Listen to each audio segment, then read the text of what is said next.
ఆ రోహిణము అనేటటువంటి చెట్టు ఆయన్ని పిలిచింది. అదొక దివ్య ప్రాణి, వాటికి ఆ లక్షణం ఉంటుంది.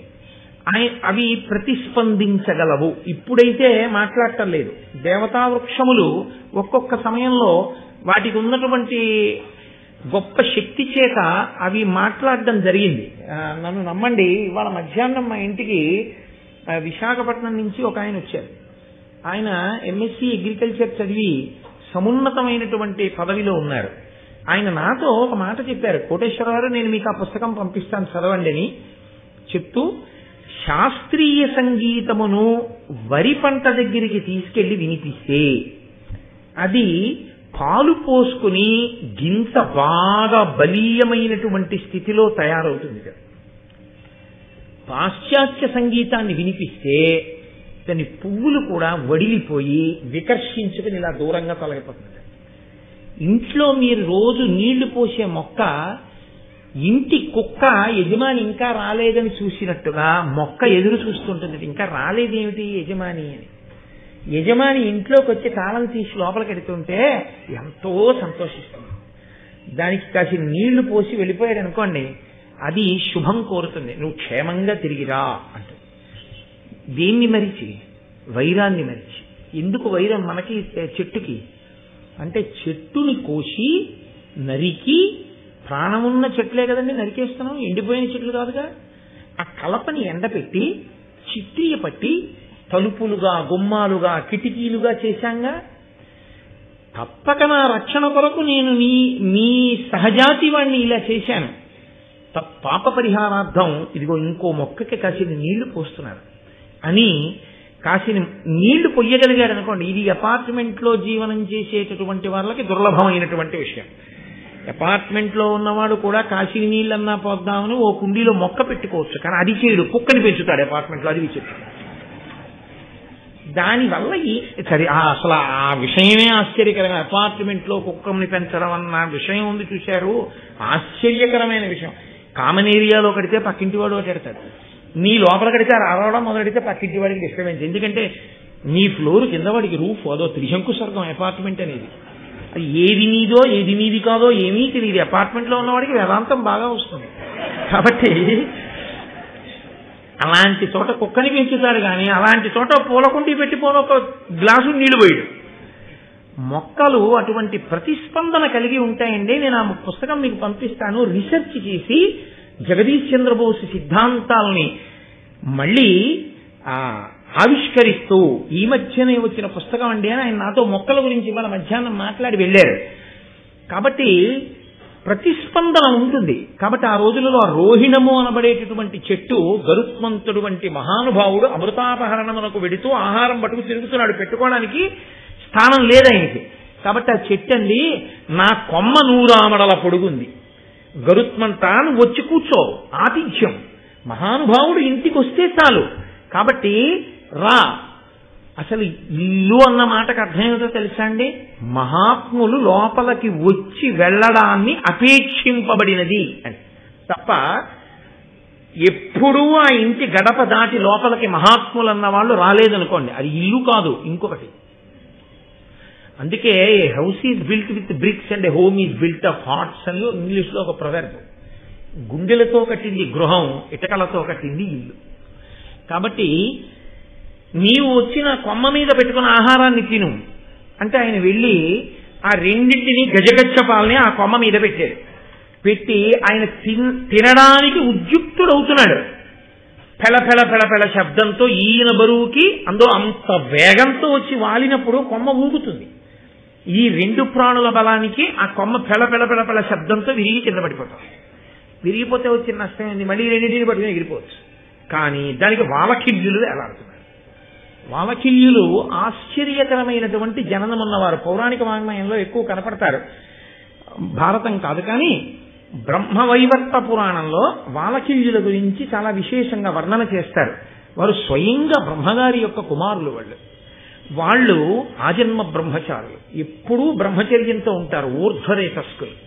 వాళ్ళ శరీరాలు కూడా బొటనవేలు ఎంత ఉంటుందో అంతే ఉంటాయి, అంగుష్ట మాత్రమైనటువంటి శరీరములు ఉన్నవాళ్ళు. కానీ అపారమైన వాగ్బలం ఉన్నవారు. వారికి ఉన్న తపశ్శక్తి చేత వారు నోరు తెరిచి ఓ మాట అంటే అయిపోతుందంటే అంత వాక్శక్తి ఉన్నవారు, అంతటి తపోనిష్టాగరిష్ఠులు. వాళ్ళు తలకిందులుగా వేలాడుతూ సూర్యకిరణములను ఆహారంగా తింటూ తపస్సు చేస్తున్నారు. అలాంటి వాళ్ళు కొన్ని వేల మంది వాలకిల్యులు తేనె పట్టు పట్టినట్టుగా ఆ కొమ్మనంతటినీ పట్టుకుని ఉన్నారు. వాళ్ళు అంగుష్ట మాత్రమే ఉండడంలో ఈయన కూర్చుని కొమ్మ విరిగిపోయిన తర్వాత కనబడ్డారు వాళ్ళు. ఇప్పుడు ఆయన కొమ్మను వదిలేశాడంటే వాలకిల్యుల శరీరాలన్నీ శిథిలం అయిపోతాయి. అంతటి మహాత్ములు కాని నలిగిపోయారా ఉపద్రవం వస్తుంది. కాబట్టి ఇప్పుడు వాళ్ళు పడిపోకూడదని 2 కాళ్లతోటి తాబేటిని తాబేలు ఏనుగు పట్టుకుని ముక్కుతోటి కొమ్మ పట్టుకుని ఆకాశంలోకి ఎగిరిపోయారు. వాలకిల్యులు కొమ్మకి అలాగే ఉండిపోయారు. 100 ఆమడల పొడుగున్న కొమ్మకి వేలాడుతున్న వాలకిల్యులు, వాళ్లతో ముందుకు వంగి గరుత్మంతుడు, నోటిలో కొమ్మ, 2 పాదములకు గజకచ్చపాలు పట్టుకుని వెడుతున్నాడు. అంటే అసలు ఆయన తేజస్సు, ఆయన బలం, ఆయన శక్తి, ఆయన ధార్మికత, ఆయన విజ్ఞత మీరు ఒక్కసారి పరిశీలన చేయండి. ఇప్పుడు ఆపదే వచ్చింది. కొమ్మ విరిగిపోయింది. ఎన్నాళ్ళు తిరుగుతూ ఉంటాడు ఇలా వీళ్ళని అట్టుకుని. కాబట్టి ఆయన తిన్నగా గంధమాదన పర్వతం మీదకి వెళ్ళాడు. మీరు గంధమాదన పర్వతం ఇప్పటికీ బదరీ వెడుతుంటే కనపడుతుంది. ఆ గంధమాదన పర్వతం మీదకి వెళ్ళి అక్కడ కశ్యప ప్రజాపతి తపస్సు చేసుకుంటున్నారు. ఆయన దగ్గరికి వెళ్ళి నిలబడ్డాడు. నాన్నగారు, ఇదిగో ఉపద్రవం వచ్చింది, మీరు ఆహారం తినమన్నారు, నేను అవి కొమ్మ మీద పెడితే కొమ్మ విరిగిపోయింది, దీనికి వాలకిల్యులు ఉన్నారు, నేను ఏం చెయ్యాలని అడిగాడు. అప్పుడు కశ్యప ప్రజాపతి చూసన్నాడు, ఆ వాలకిల్యుల్ని చూసి ప్రార్థన చేశాడు. నా కొడుకు ధార్మికుడు, ఒక మంచి కార్యం మీద బయలుదేరాడు, అనుకోకుండా ఈ ఉపద్రవం వచ్చింది, మీ అంత మీరే అనుగ్రహించి, అనుకోకుండా జరిగినటువంటి పరిణామమే తప్ప కావాలని చేసిన అపకారం కాదు. ఆహారం తినడం కోసం అర్ధాకలితో ఉన్నవాడు బయలుదేరి ఆ కొమ్మ పిలిస్తే పెట్టాడు. ఆగుతుందని ఆ కొమ్మ అనుకుంది, చెట్టు అనుకుంది, కానీ కొమ్మ విరిగిపోయింది ఆయన బలానికి. కాబట్టి మీరే ఆ కొమ్మని విడిచిపెట్టి కిందకి దిగిపోయి ఆయన భూమికి బాగా దగ్గరగా కొమ్మని తీసుకొస్తాడు. మీరు భూమి మీదకి దిగిపోండి, దిగిపోయి వేరొక ప్రదేశానికి తపస్సు చేసుకోవడానికి వెళ్ళిపోండి. అప్పుడు నా కొడుకు ఈ 2 ప్రాణులను తీసుకుని ఎక్కడో పెట్టుకుని తింటాడు. కశ్యప ప్రజాపతి చేసిన ప్రార్థనకి ఆ వాలకిల్యులు దిగిపోయారు. అది మీరు మానసికంగా ఒకసారి ఊహ చేయండి. అదొక అద్భుతమైన చిత్రం అసలు గరుత్మంతుడి జీవితంలో. ఎందుకంటే ఈ గజకచ్చపాలు భూమికి తగలితే వాలకిల్యులు దిగడానికి ఉండదు. ఎందుకంటే వాళ్ళ పొడుగు అటువంటిది, వాళ్ళిద్దరిది, తాబేలుది ఏనుగుది. వాలకిల్యులు దిగడానికి దింపాలి అని వీళ్ళు రెండింటిని వదిలితే ఇబ్బందికరంగా ఉంటుంది. బట్ కొంచెం ప్రాణం ఉందనుకోండి మళ్ళీ కొట్టుకుంటాయి, లేదా అటు ఇటు పారిపోతాయి. అందుకని ఇప్పుడు ఆయన ఏం చేశాడంటే ఇలా వంగాడు, ఈ రెండిటిని పాదాలతో పట్టుకుని పైకెత్తి పట్టుకుని ముక్కుతో ఉన్న కొమ్మ భూమికి దగ్గరగా ఉండేటట్టు ఉంచాడు. బొట్టన వేలంతా ఉండేటటువంటి వాలకిల్యులు కొమ్మ మించి భూమి మీదకి దూకేశారు. ఏదో పారాషూట్లు పట్టుకుని విమానంలోంచి దూకినట్టు దూకారు వాళ్ళు. దూకి వాళ్ళందరూ తపస్సు చేసుకోవడానికి హిమాలయ పర్వతాల వైపుకి వెళ్ళిపోయారు. ఆ కొమ్మని ముక్కుతో ఇలా పారేసి ఈ గజకచ్చపాలను పట్టుకుని వెళ్ళిపోవచ్చు. ప్రపంచంలో ఒక మాట ఒకటి ఉంది, ప్రకృతి యందు దేనిని కూడా నువ్వు నిష్కారణంగా పాడు చేయకూడదు. నువ్వు చేసే పని వల్ల ఎవరికి ఏ ఆపద కలగకూడదు. 100 ఆమడల పొడవున్న కొమ్మని వదిలిపెట్టేశాదనుకోండి, ఆ కొమ్మ ఏ ప్రాణుల మీద పడుతుందో, ఎవరి మీద పడుతుందో, అక్కడ ఎవరో ఇంకా 2 వాలకిల్యులు ఉన్నారనుకోండి, వాళ్ళ మీద పడుతుందని. వాళ్ళంత గవుక్కుని కనపడే వాళ్ళు ఏం కారు. అందుకని ఆయన ఎంత ధార్మికుడో చూడండి. ముందు అర్ధాకలితో ఉండి తాను తినడం కన్నా తాను దేనికి ఎక్కువ ప్రాధాన్యత ఇచ్చాడంటే ఆయన అన్నాడు, ధరణీసుర విరహితమగు అరణ్య దేశంబు నాకు ఆనతియుండు ఈ తరుశాఖ విడువవలయును కరము నిరోధమిది ఎనినా కశ్యపుడనియన్. నాన్నగారండి, బ్రాహ్మణులు లేనటువంటి ప్రదేశాన్ని నాకు చెప్పండి అన్నాడు. ఎందుకు ఆ మాట చెప్పాలి అంటే, బ్రాహ్మణులు లేకపోతే మిగిలిన వాళ్ళు ఉంటే చచ్చిపోవచ్చు ఏమిటండి అని కాదు దాని ఉద్దేశం. బ్రాహ్మణుడన్నవాడు ఒక్కడూ లేని చోట మిగిలిన వాళ్ళు ఉన్నారు అంటే అది కేవలము జాతి చేత బ్రాహ్మణుడని కాదు దాని అర్థం. పరమ ధార్మికుడై శాస్త్రం చదువుకుని 10 మందికి చెప్పేవాడు ఒక్కడూ లేకుండా అందరూ ఉంటున్నారంటే ధర్మం మీద అనురక్తి లేని వాళ్ళు ఉన్నారని గుర్తు. ఒక్కడైనా ఉన్నాడు అంటే వాళ్ళందరూ ఆ ఒక్కడి దగ్గరైనా వింటున్నారని గుర్తు. ఆ ఒక్కడున్నా వీళ్ళెవ్వరూ పాడవడానికి వీల్లేదంటే ఆయన మాట వింటున్నారు, ఎప్పటికప్పటికి మారుతారు.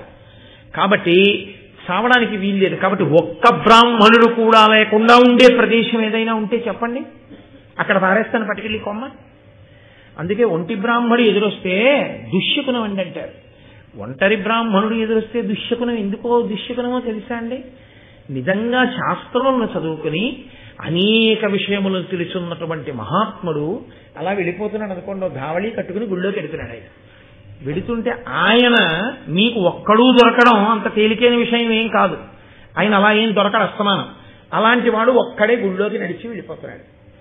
వెళ్ళిపోతున్నప్పుడు అంతర్ముఖుడై ఉండగా బహిర్ముఖుడే అయి ఉంటాడు. వచ్చే సైకిల్ వెళ్ళే కారు చూసుకోవద్దు కాబట్టి బహిర్ముఖుడే అయి ఉంటాడు. చక్కగా సంతోషంగా నడిచి వెడుతున్నాడు.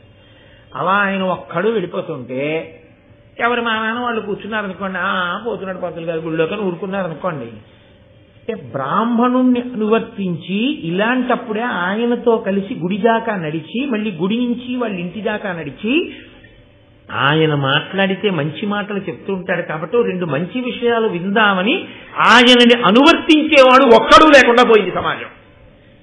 అలా ఒక్కడే వెళ్తున్నాడంటే ధర్మం వినేవాళ్ళు లేరు. ఇవాళ ధర్మం వినేవాళ్ళు లేరు కాబట్టి లోకంలో నువ్వు ధార్మికంగా ఏ పని చేసినా ఆ పని నీకు కలిసి వస్తుందని నమ్మకం లేదు. కాబట్టి ఒక్క బ్రాహ్మణుడే వెళ్ళిపోతున్నాడంటే సమాజంలో ధర్మం పోయిందని గుర్తు కాబట్టి దుశ్శకునం. అంతేగాని ఆయన మొహం ఆయన వస్తే ఆయన ఏం పాడు చేసేస్తారని కాదు.